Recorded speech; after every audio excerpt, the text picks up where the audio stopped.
تقيم عشيرة السادة الشرفة في محافظة بابل ناحية سدة الهندية حفلا دينيا بمناسبة افتتاح وتنصيب الشباك الجديد للإمام محمد الأصغر ابن الحسن المثنى عليهما السلام. باسم هذه العشيرة وباسم هذه المدينة نرحب أجمل الترحيب بالشخصيات الدينية والشخصيات السياسية وأيضا الشخصيات المجتمعية والتربوية والهيئات والمواكب الحسينية. فأهلا وسهلا بالحضور الكريم. خير ما نفتتح به حفلنا المبارك هذا تلاوة من القرآن الحكيم يتلوها على مسامعنا القارئ حسن النصراوي، فليتفضل بالصلاة على محمد وآل محمد.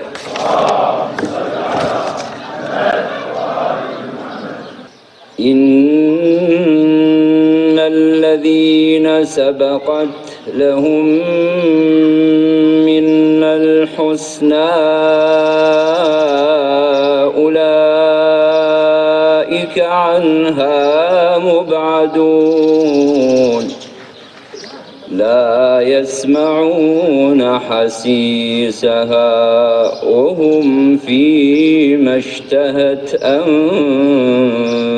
أنفسهم خالدون.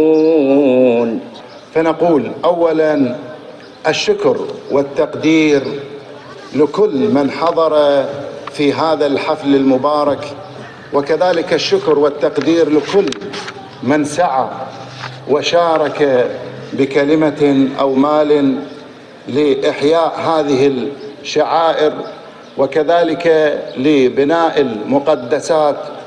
ونتقدم بالشكر الجزيل إلى الحضرة الحسينية المتمثلة بسماحة الشيخ عبد المهدي الكربلائي لمشاركته الواسعة وكذلك لدعمه المستمر لبناء وإحياء هذا المرقد الشريف، وكذلك الشكر والتقدير إلى الحضرة العباسية لما قامت به من الجهود في بناء هذا المرقد الطاهر. ونشكر من حضر مندوبا عن الحضرة الحسينية، وكذلك الشكر والتقدير إلى سماحة السيد حيدر الموسوي البلوشي اللي هو الآن راقد في أحد المستشفيات، نسأل الله سبحانه وتعالى له الشفاء إن شاء الله العاجل. كان يريد الحضور وكذلك يريد أن يقدم كلمة خاصة بهذه المناسبة، لكن قدم اعتذارا لمرضه في هذا اليوم. ونشكر سماحة السيد محسن المدرسي نجل آية الله العظمى السيد محمد تقي المدرسي على حضوره. كذلك نشكر الإخوان من السادة والشيوخ الذين حضروا معه، نسأل الله سبحانه وتعالى لهم التقدير، لهم البركة والعافية في مسراهم مسرى الخير والبركة. وكذلك نشكر الحاضرين الذين منهم الأستاذ جابر الحمداني، كذلك الأستاذ علي مدير ناحية سدة الهندية، كذلك مقدم أمير اللي هو قائد شرطة سدة الهندية.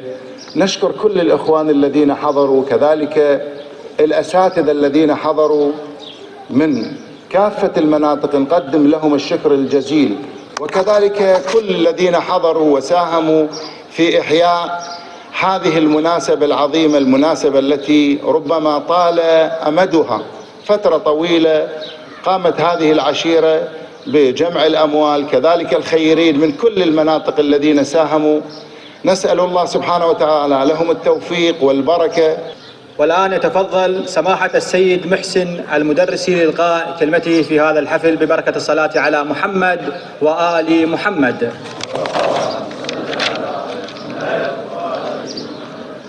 أنا في الحقيقة أتعجب في بلد مثل هذا البلد المبارك الذي شرفه الله سبحانه وتعالى بأن جعل فيه مراقد أئمة الهدى صلوات الله وسلامه عليهم وأولادهم وأحفادهم. هذا البلد في هذا الزمان يشكو أبناؤه المؤمنون الصالحون، يشكون من الهجمات الثقافية والفكرية والشبهات التي تطرأ على الأجيال الجديدة.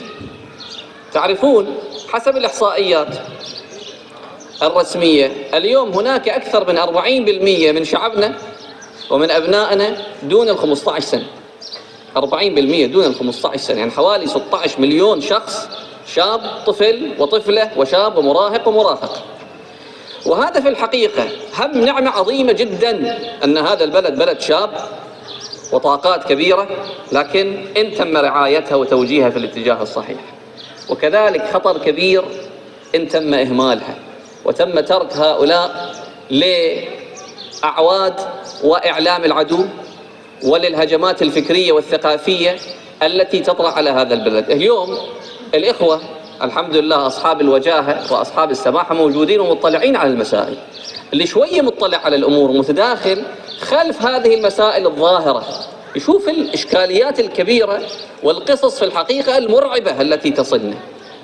زين، هذا في الحقيقة أنا أسأل، هذه المراقد المقدسة الموجودة والمؤمنون الصالحون موجودين، إيش عجب هذه الأماكن ما تتحول إلى أماكن لتعليم هؤلاء، لتعليم هذه الأجيال الجديدة، أبنائنا وبناتنا. هذه الأماكن في الحقيقة لابد أن تتحول. سماحة السيد المرجع الوالد حفظه الله من المسائل اللي دائما يأكد عليها، ربما في هاي السنتين أنا 5-6 مرات سامع فيها في الخطابات العامة، أنه على شبابنا اليوم، الإخوة الشباب موجودين، على شبابنا اليوم أنه يلتزموا بالمسائل الدينية خصوصا في هذه الهجمات الثقافية والعقائدية التي تستهدف كل إنسان الكبير والصغير، لكن بالنسبة للشباب أكثر.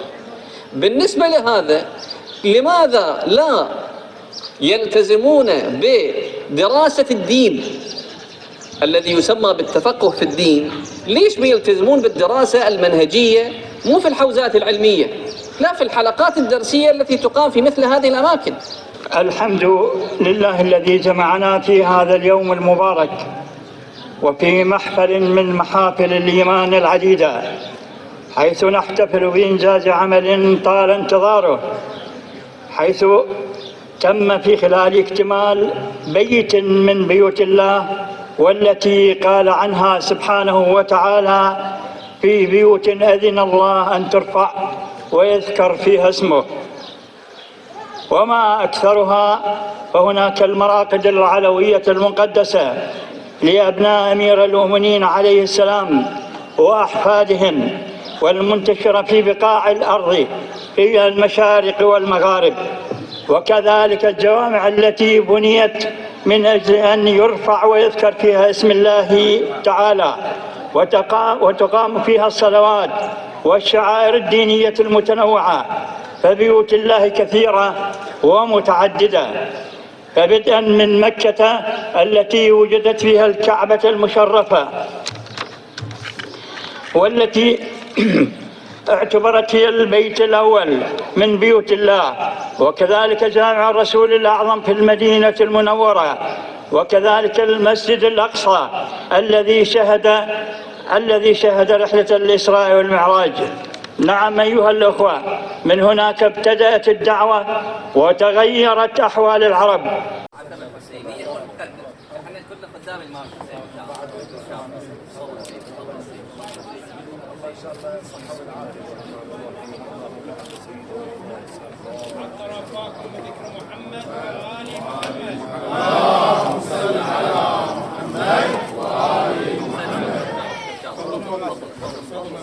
تشرفنا بالحضور في هذا الموقع الطيب المبارك لأحد أحفاد الإمام الحسن المجتبى، وما أكثر أحفاد الإمام المجتبى في محافظة بابل من النساء ومن أولاد الأئمة الأطهار. هذه حقيقة نعمة كبيرة على العراق وعلى أهل المحافظة بالذات، فهنيئا لهم بالحفاظ على هذه القبور وهذه الأضرحة المباركة. هذه الأضرحة المباركة نسأل الله سبحانه وتعالى أن يعم الخير والبركة فيها من خلال أن تكون منارات للعلم والتقوى. ونحن نعرف وفي أحاديث أهل البيت: من ازداد علما ولم يزدد هدى لم يزدد من الله إلا بعدا. فلا بد من أن يكون هنالك مع علو العلم في المنطقة وفي العراق أن يكون هناك علو آخر أثر في الجانب الإيماني، وهذا يترتب على المسؤولين وعلى الأخوة التربويين وأصحاب العلم والمعرفة والعلماء أن يبذلوا جهودا كبيرة في تربية وتنشئة الجيل الحالي على البر والتقوى وعلى الوصول إلى درجات علمية عالية. فالغرب لم يسبقنا في التقوى ولا في المعارف الروحية والمعنوية، ولكن سبقنا في الجانب العلمي العام. فينبغي علينا أن نستفيد من هذه الأضرحة لتكون منارات علم وهدى، كما كان أهل البيت يشعوا من بيوتهم وحوزاتهم علم الكيمياء وبقية العلوم كعلم الجبر وإلى آخره والطب وبقية العلوم المعرفية الأخرى. نسأل الله أن يتوفق الأخوة في كل مكان لإحياء هذه الأضرحة المباركة من خلال العلم والمعرفة أيضا.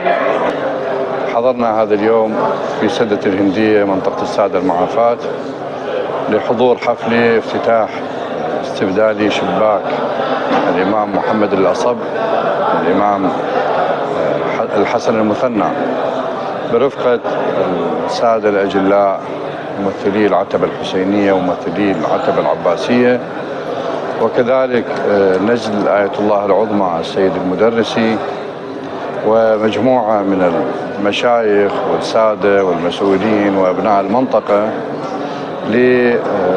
بعد استكمال هذا البناء المبارك لهذا المرقد الشريف.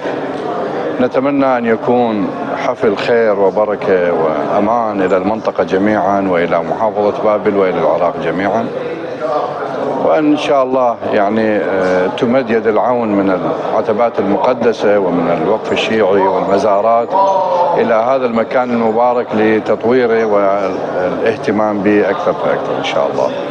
ببركة الله تم اليوم افتتاح مرقد الإمام أبو جعفر محمد الأصغر بن الإمام الحسن المثنى ابن الحسن المجتبى بحضور حوزوي ديني ممثل العتبة العباسية الحسينية المقدستين وحضور شخصيات العشائرية والاجتماعية والرسمية. الحمد لله تم افتتاح المرقد الشباك الذهبي بتبرع الخيرين وجهود السادة شرفة. الحمد لله على توفيقه، يعتبر بيت من بيوت الله، بيت يذكر فيه الله.